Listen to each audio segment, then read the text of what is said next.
Allahumma salli wa sallim ala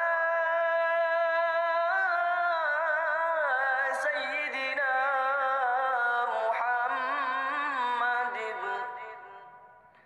wa ala ali Sayyidina Muhammad.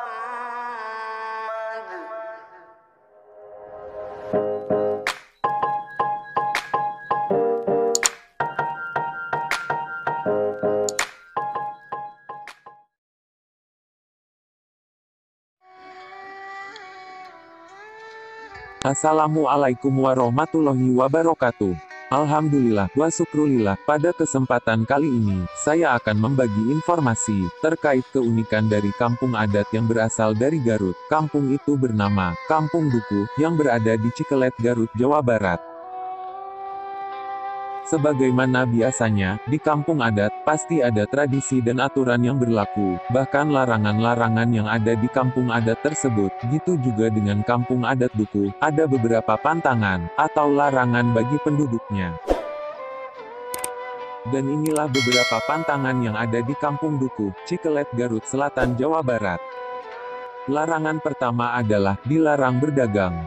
Jadi, istilah jual beli tidak dikenal di Kampung Dukuh, yang ada yaitu sebutan, ngagentosan, atau, mengganti. Berdagang makanan matang dianggap pelanggaran berat.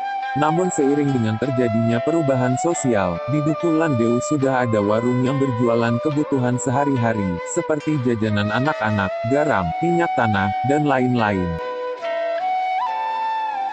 Kuncen Kampung Dukuh juga membolehkan mereka berdagang, namun tidak boleh mencari untung besar dari dagangannya itu, dan niatnya adalah membantu warga dalam memenuhi keperluannya. Namun berdagang makanan matang hasil masakan sendiri, tetap dilarang. Kadang ada pedagang yang datang dari luar juga. Tapi larangan tidak berlaku di luar Kampung Dukuh tersebut, sehingga kalau orang Kampung Dukuh ingin berdagang, syaratnya adalah, berdagangnya harus di luar Kampung Dukuh, karena larangan hanya berlaku di dalam Kampung Dukuh.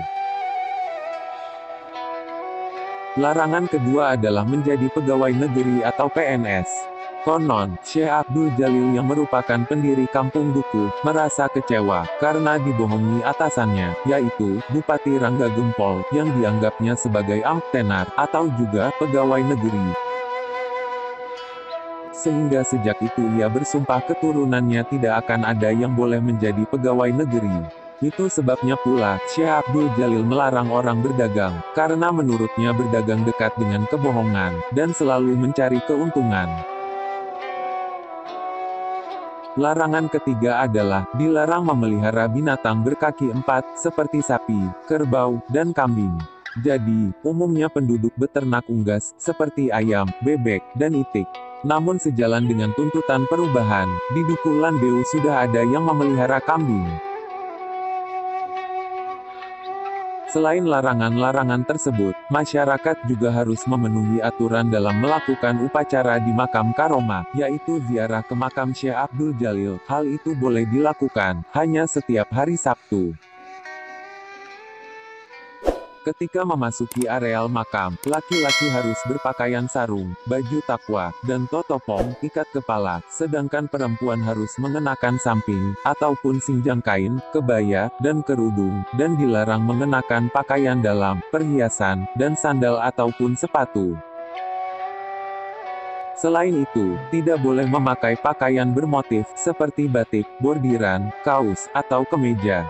Selama berada di makam, tidak boleh merokok, meludah, dan kencing, harus selalu memiliki wudu, tidak boleh membunuh binatang, dan merusak pepohonan yang ada di areal makam. Dan ada beberapa larangan, untuk masuk ke areal makam, tidak semua boleh memasukinya. Yang dilarang yaitu, pegawai negeri, atau PNS, orang yang berpacaran, dan wanita yang sedang haid. Itu semua tidak boleh memasuki kawasan makam karomah. Itulah 3 larangan, yang berada di Kampung Adat Dukuh, Cikelet, Garut, Jawa Barat. Seyogyanya, setiap kampung adat, pasti ada larangan-larangannya, itu menjadikan keunikan tersendiri. Masyarakat Kampung Duku juga sangat menjaga lingkungan hidupnya. Mata air yang terletak di lokasi Karomah, dipelihara kebersihannya, dalam rangkaian upacara ziarah pada setiap hari Sabtu. Penduduk tidak pernah kekurangan air meskipun musim kemarau. Mata air juga terdapat di lokasi Yabek tidak jauh dari kampung adat Duku, yakni di Leweng, atau sering dikenal hutan larangan. Semoga informasi tersebut ada manfaatnya, dan menjadi tambahan wawasan untuk kita semua. Sepantasnya kita menjaga, dan melestarikan adat istiadat yang ada di daerah masing-masing, selagi itu tidak bertentangan dengan syariat Islam. Akhirul kalam, wassalamualaikum warahmatullahi wabarakatuh.